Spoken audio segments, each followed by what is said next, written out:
नमस्कार। आज सुनिए रविंद्रनाथ टैगोर की लिखी कहानी गूंगी। कन्या का नाम जब सुभाषिनी रखा गया था तब कौन जानता था कि वह गूंगी होगी। इसके पहले उसकी दो बड़ी बहनें सुकेशनी और सुहासिनी नाम रखे जा चुके थे। इसी से तुकबंदी मिलाने हेतु उसके पिता ने छोटी कन्या का नाम रख दिया सुभाषिनी। अब केवल सब उसे सुबह ही कहकर बुलाते थे। जब बहुत खोज और खर्च करने के बाद दोनों बड़ी कन्याओं के हाथ पीले हो चुके थे, तब छोटी कन्या सुबह माता पिता के हृदय के नीरव बोझ की तरह घर की शोभा बढ़ा रही थी। जो बोल नहीं सकती थी वह सब कुछ अनुभव कर सकती। यह बात सबकी समझ में नहीं आती और इसी से सुबह के सामने ही सब उसके भविष्य के बारे में तरह तरह की चिंता फिक्र की बातें किया करते। किंतु स्वयं सुबह इस बात को बचपन से ही समझ चुकी कि उसने विधाता के शाप को विषीभूत होकर ही इस घर में जन्म लिया है। इसका फल यह निकाला कि वह सदैव अपने को सब परिवर्जनों की दृष्टि से बचाए रखने का प्रयत्न करने लगी। वह मन ही मन में सोचने लगी कि उसे सब भूल जाए तो अच्छा हो, लेकिन जहाँ पीड़ा है उस स्थान को वह कभी नहीं भूल सकती थी। माता पिता के मन में वह हर समय पीड़ा की तरह जीती जागती बनी रहती थी। विशेषकर उसकी माता उसे अपनी ही किसी गलती के रूप में देखती थी, क्योंकि प्रत्येक माता पुत्र की अपेक्षा पुत्री को ही कहीं अधिक अपने अंश के रूप में देखती है और पुत्री में किसी प्रकार की कमी होने पर उसे अपने लिए मानो विशेष रूप से लज्जाजनक बातें समझती है। सुबह के पिता वाणी कंठ तो सुबह को अपनी दोनों पुत्रियों की अपेक्षा कुछ अधिक ही स्नेह करते थे, पर माता ने उसे अपने गर्भ का कलंक समझकर उससे उदासीन ही रहती थी। सुबह को बोलने की जबान नहीं है, पर उसकी लंबी लंबी पलकों में दो बड़ी बड़ी काली आंखें अवश्य है और उसके होश तो मन के भावों के तकनीक से संकेत पर नए पल्लव की तरह कांप कांप उठते हैं। वाणी द्वारा हम जो अपने मन के भाव प्रकट करते हैं उसको हमें बहुत कुछ अपनी चेष्टाओं से गढ़ लेना पड़ता है, पर कुछ अनुवाद करने से सम्मान ही समझिए, और वह हर समय ठीक भी नहीं होता। ताकत की कमी से बहुधा उसमें भूल हो जाती है, लेकिन खंजन जैसी आंखों को कभी भी कुछ अनुवाद करना नहीं पड़ता, पर अपने आप में ही उन पर छाया डालता रहता है। मन के भाव अपने आप ही उस छाया में कभी विस्तृत होते और कभी सिकुड़ते हैं। कभी कभी आंखें चमक दमक कर चलने लगती हैं और कभी उदासीनता की कालिमा में बुझ सी जाती हैं। कभी डूबते हुए चंद्रमा की तरह टकटकी लगाए ना जाने क्या देखती रहती हैं, जो कभी चंचल दामिनी की तरह ऊपर नीचे इधर उधर चारों ओर बड़ी तेजी से छिटकने लगती है, और विशेषकर मुंह के भाव के सिवा जिसके पास जन्म से ही कोई भाषा नहीं है, उसकी आंखों की भाषा तो बहुत उदार और अथाह गहरी होती ही है। करीब साफ सुथरे नील गगन के आसमान उन आंखों के उदय से अस्त तक, सुबह से शाम तक, शाम से सुबह की छवि लोक की निस्तंभ रंग भूमि में मनानी चाहिए, जहाँ इस कन्या में विशाल प्रकृति के समान एक जनहीन महानता है। और यही कारण है कि साधारण लड़के लड़कियों को उसकी ओर से किसी न किसी प्रकार के भय सा बना रहता है। उसके साथ कोई खेलता नहीं। वह नीरव दोपहरिया के समय शब्दहीन और संगहीन एकांत वासनी बनी रहती है। गांव का नाम है चंडीपुर। उसके पास में बहने वाली सरिता बंगाल की एक छोटी सी सरिता है। गृहस्थ के घर की छोटी लड़की के समान बहुत दूर तक उसका फैलाव नहीं है। उसको तकनीक भी आलस्य नहीं है। वह अपनी इकहरी देह के लिए अपने दोनों छोरों की रक्षा करती हुई अपना काम करती जाती है। दोनों छोरों के ग्रामवासियों के साथ मानो उसका एक न एक संबंध स्थापित हो गया है। दोनों ओर गांव है और वृक्षों की छायादार ऊंचे किनारे हैं। जिसके नीचे की गांव की लक्ष्मी सरिता अपने आप को भूलकर शीघ्रता के साथ एकदम बढ़ती हुई बहुत ही प्रसन्नचित्त असंख्य शुभ कार्यों से चली जा रही थी। वाड़ीकंठ का अपना घर नदी के बहुत एक छोर पर है। खपच्चियों का बेड़ा, ऊंचा छप्पर, गाय घर, भूसे का ढेर, आम, कटहल, केला का बगीचा हर एक नाविक की दृष्टि अपनी ओर आकर्षित करता है।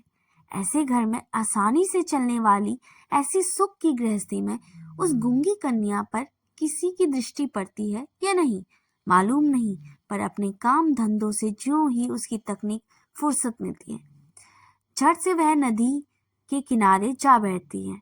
प्रकृति पार्श्व में बैठकर उसकी सारी कमी को पूर्ण कर देती है। नदी की ध्वनि, मनुष्यों का शोर, नाविकों का गान, चिड़ियों की चहचहाना, पेड़ पौधों की ध्वनि, सब चारों ओर गगनमान आंदोलन और कंपन के साथ होकर सागर की उत्ताल तरंगों के समान उस बालिका के चिरस्तब्ध हृदय उपकूल के पार्श्व में आकर मानो टूट फूट पड़ती है। प्रकृति के यह अनोखे शब्द, अनोखे गीत, यह बहुत तो गूंगी के लिए ही एक भाषा थी। बड़ी बड़ी आंखों और उसमें बड़ी बड़ी पलकों की सुभाषिनी की जो भाषा है, उसी को मानो वह विश्वव्यापी फैलाव है। उसमें झिंगुरों की झिन झिन ध्वनि गूंजती हुई तीर्ण भूमि से शब्दातीत नक्शलोक तक वह केवल इंगित, संगीत, कृंदन और उच्च वापों से भरी हुई है। दोपहरिया को नाविक और मछुए खाने के लिए अपने अपने घर जाते थे। गृहस्थ और पक्षी आराम करते, पार उतारने वाली नौका बंद पड़ी रहती। जन समाज अपने सारे काम धंधों के बीच में रुककर सहसा भयानक निर्जन मूर्ति धारण करता। तब रुद्र महाकाल के नीचे एक गूंगी प्रकृति और एक गूंगी कन्या दोनों आमने सामने चुपचाप बैठी रहती थी, एक दूर तक फैली हुई धूप में, उसकी दूसरी ओर छोटे से वृक्ष की छाया में। सुभाषिनी की कोई सहेली हो या नहीं, सो बात अलग। गो घर में दो गायें हैं, एक का नाम है सरस्वती और दूसरी का नाम है पार्वती। ये सुभाषिनी के मुंह से उन गायों ने कभी भी नहीं सुनी, परंतु वो उसकी दोनों पैरों की मंथर गति की भली भांति पहचानती थी। सुभाषिनी को बिना बातों का एक ऐसा करुण स्वर है जिसका अर्थ वे भाषा की अपेक्षा कहीं अधिक सरलता से समझती है। वह कभी उन पर लाड करती और उन्हें कभी डांटती, कभी प्रार्थना का भाव दर्शाकर उन्हें मनाती और इन्हीं बातों से सारों और पारों इंसान से कहीं अधिक और भली भांति समझ जाती थी। सुभाषिनी गो घर में घुसकर अपनी दो बाहों में जब सारों की गर्दन पकड़कर उसके कान के पास अपनी कनपटी रगड़ती है, तब पारो स्नेह की दृष्टि से उसकी ओर निहारती है, उसके शरीर के चाटने लगती है। सुभाषिनी दिन भर कम से कम 2-3 बार तो नियम से गो घर में जाया करती थी। उसके सिवा अनियमित आना जाना भी बना रहता था। घर में जिस दिन वह कोई सख्त बात सुनती, उस दिन उसका समय अपनी गूंगी सखियों के पास बीतता। सुभाषिनी का सहनशील और विषाद शांत चितवन को देखकर वे न जाने कैसी और एक अन्य अनुमान शक्ति से उसकी मर्म वेदा को समझ जाती और उसकी देह से सटक धीरे धीरे उसकी बाहों में सींग घिसकर उसको मौन अकुलता से उसके धैर्य बांधने का प्रयत्न करती। इसके सिवा एक बकरी और बिल्ली का बच्चा भी था। उसके साथ सुभाषिनी की गहरी मित्रता तो नहीं थी, फिर भी वह उसको बहुत प्यार करते थे। कहने के अनुसार चलते हैं, बिल्ली का बच्चा चाहे दिन हो या रात, तब तब सुभाषिनी की गर्म गोद के बिना किसी संकोच के अपना हक जमा लेता और सुख की नींद सोने की तैयारी करता। सुभाषिनी जब अपनी गर्दन और पीठ पर अपनी कोमल उंगलियां फेरती, तो तब वह ऐसे आंतरिक भाव दर्शाने लगता मानो उसकी नींद में खास सहायता मिल रही है। ऊंची श्रेणी के प्राणियों में सुभाषिनी को और एक मित्र मिल गया। उसके साथ वह ठीक सा संबंध था। उसकी पक्की खबर बताना मुश्किल है, क्योंकि उसको बोलने की जिहा है, वह गूंगी है। दोनों की भाषा एक नहीं थी। वह गुस्साइयों का छोटा लड़का प्रताप बिल्कुल आलसी और निकम्मा था।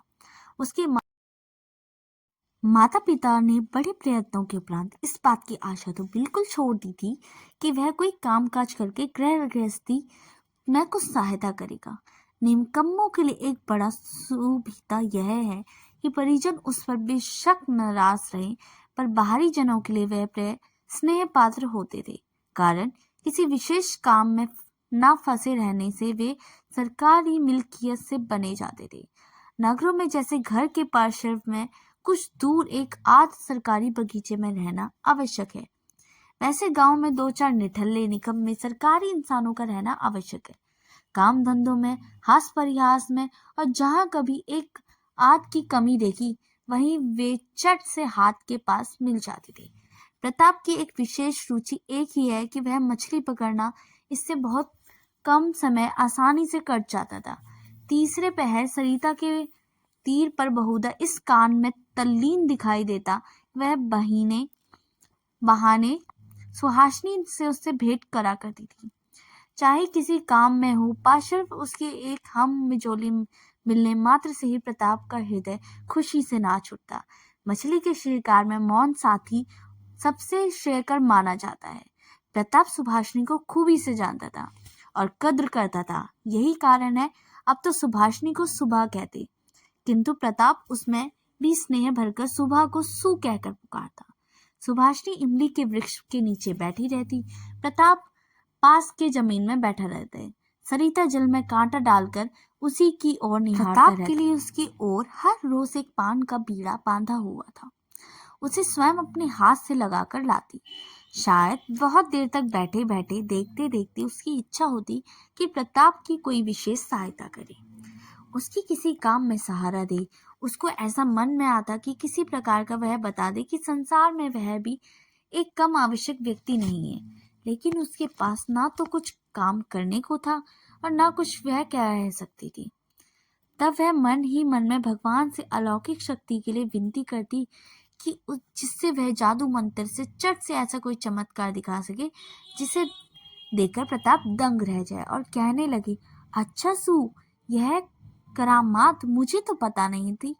मान लो सुभाषिनी यदि जल परी होती, धीरे धीरे जल से निकलकर सर्प के माथे की मणि घाट पर रख देती और प्रताप उसे छोटे से धंधे की छोड़कर मणि को पाकर जल में डुबकी लगाता, तो पाताल में पहुंचकर देखता कि रजत प्रसाद स्वर्ण जहित शैया पर कौन बैठी है, और आश्चर्य से मुंह खोलकर कहता, अरे यह तो अपनी वाणीकंठ के घर की वह गूंगी छोटी कन्या है सू। मेरी सू आज मणियों से जटित गंभीर निस्तंभ पतालपुरी की एकमात्र जल परी बनी बैठी है। तो यह बात हो सकती थी? क्या है ये नितांत असंभव ही है? वास्तव में कुछ असंभव नहीं, लेकिन फिर भी सुप्रजा शून्य पतालपुरी के राजघराने में जन्म न लेकर वाणीकंठ के घर में पैदा हो गई, इसलिए वह आज गुस्साइयों के घर के लड़के प्रताप को किसी प्रकार के आश्चर्य से अचंभित नहीं कर सकती। सुभाषिनी की अवस्था दिन प्रतिदिन बढ़ती ही जा रही थी। धीरे धीरे मानो वह अपने आप को अनुभव कर रही थी, मानो किसी एक पूर्णिमा को किसी सागर एक ज्वार सा आकर उसके अंतराल को किसी न नवीन वर्चनीय चेतना शक्ति से भर देता है। अब मानो वह अपने आप को देख रही थी, अपने इस विषय में कुछ सोच रही थी, कुछ पूछ रही थी, लेकिन वह समझ नहीं पाती थी। पूर्णिमा की गाढ़ी रात्रि में उसने एक दिन धीरे से कक्ष में झरोके को खोलकर भैंसरावस्त्र में मुंह खोलकर बाहर की ओर देखा कि संपूर्ण प्रकृति भी उसके सामने सोती हुई दुनिया पर अकेली बैठी हुई जाग रही है। वह भी यौवन के उन्नाद से, आनंद से, विषाद से असीम निवृत्ता की अंतिम परिस्थिति तक, यहाँ तक उसने भी पार करके चुपचाप स्थिर बैठी है। एक शब्द भी उसके मुख से नहीं निकल रहा था, मानो इस स्थिर निस्तंभ प्रकृति की एक छोर पर उसने भी स्थिर और उससे भी निस्तंभ एक भोली लड़की खड़ी है। इधर कन्या के विवाह की चिंता में माता पिता बहुत बेचैन हुए बैठे हैं। गांव के लोग भी यत्र तंत्र निंदा कर रहे हैं, यहाँ तक जातिक विच्छेद कर देने की अफवाह उड़ी भी है। वाणीकंठ की आर्थिक दशा वैसे अच्छी है, खाते पीते आराम से, इसी कारण उसने इनके शत्रुओं की भी गिनती नहीं है। स्त्री पुरुष में इस बात का बहुत सलाह और मशवरा हुआ। कुछ दिनों के लिए वाणीकंठ गांव से बाहर परदेश चले गए। अतः एक दिन वे घर लौटकर पत्नी से बोले, चलो कलकत्ते चल ले। कलकत्ता गमन की तैयारी पूरी जोर शोर से होने लगी। कोहरे के ढके से हुए सवेरे के समान सुबह का सारा अंतःकरण अश्रु की भाप से ऊपर तक भर गया। भावी आशंका से भयभीत होकर वह कुछ दिनों के मूक पशु की तरह लगातार अपने माता पिता के साथ रहती, अपने बड़े बड़े नेत्रों से उनके मुख की ओर देखने, मानो वह समझने का प्रयत्न करते वे उसे कोई भी बात समझाकर बताते ही नहीं थे। इसी बीच में एक दिन तीसरे पहर तट के समीप मछली का शिकार करते हुए प्रताप ने हंसते हंसते पूछा, क्यों रीसू, मैंने सुना है तेरे लिए वर मिल गया है, तू विवाह के लिए कलकत्ता जा रही है, देखना कहीं हम लोगों को भूल मत जाना। इतना कहकर वह जल की ओर निहारने लगा।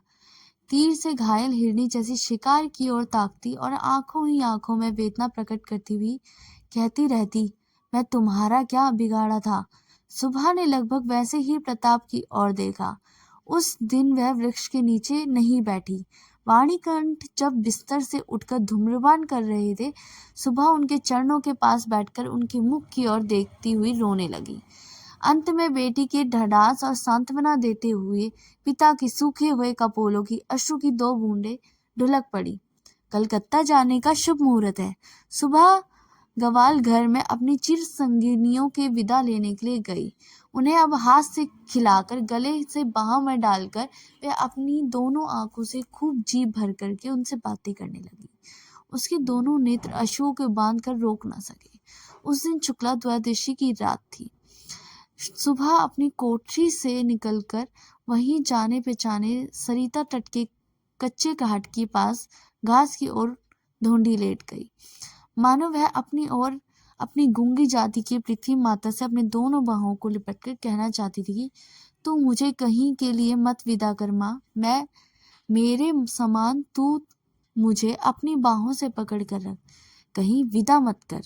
कलकत्ते के एक किराए के मकान में एक दिन सुबह के माता पिता ने उसे वस्त्रों से खूब सजा दिया, कसकर उसका जूड़ा बांध दिया, उसमें जरी का फीता लपेट दिया, आभूषणों से लादकर उसके स्वाभाविक सौंदर्य का भरसकट मिटा दिया।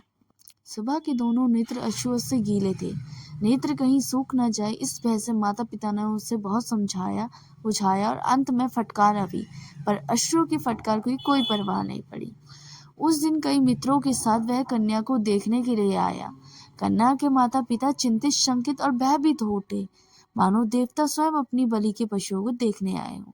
अंदर से वे डांट फटकार कर बताया कन्या के अश्रुओं की धारा को और तीव्र रूप से उसे देखकर निरीक्षकों के समान सम्मुख भेज दिया।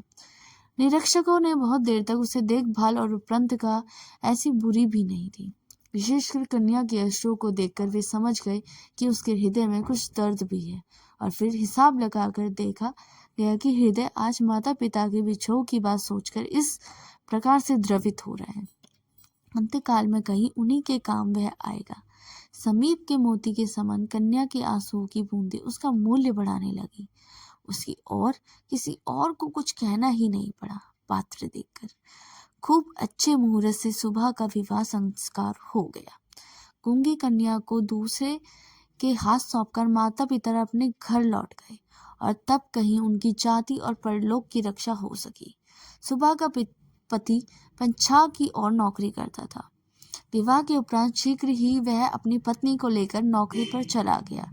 1 सप्ताह के अंदर ससुराल के सब लोग समझ गए कि बहू गूंगी है, पर इतना किसी को ना समझा कि उसे अपना कोई दोष नहीं है, उनसे किसी के विश्वासघात नहीं किया है। उसके नेत्रों ने भी सभी बातें यह कह दी, किंतु कोई उसे समझ ना सका। अब वह चारों ओर निहारती रही। उसे अपने मन की बात कहने की भाषा नहीं मिलती, जो गूंगे की भाषा समझते थे। उसके जन्म से परिचित थे वे चेहरे उसे यहाँ दिखाई नहीं देते। कन्या के गहरे शांत अंतकरण में असीम अव्यय क्रंदन ध्वनित हो उठा, और शिष्टता के सिवा उसके कोई सुन ही न सका। अब की बार उसका पति अपनी आंखें और कानों से ठीक प्रकार परीक्षा लेकर एक बोलने वाली कन्या को ब्याह ले आया। कहानी सुनने के लिए धन्यवाद। कहानी अच्छी लगी हो तो आप इसे खुद तक ना रखकर दूसरों को भी शेयर ज़रूर करें। अपने माता पिता, अपने दोस्तों के साथ भी इस वीडियो को ज़रूर शेयर करें। और अभी तक इस चैनल को सब्सक्राइब नहीं किया है तो इस चैनल को सब्सक्राइब ज़रूर कर लें। तब तक के लिए धन्यवाद।